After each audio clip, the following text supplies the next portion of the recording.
এক গ্রামে দুই ভাই থাকতো, একজন কৃষক আর একজন সরকারি চাকরিজীবী। দেখো দেখো, সরকারি চাকরি করে।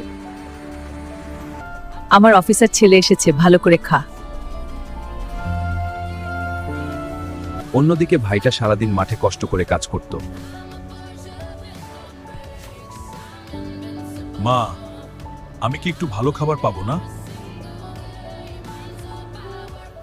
তোর তো বড় চাকরি নেই।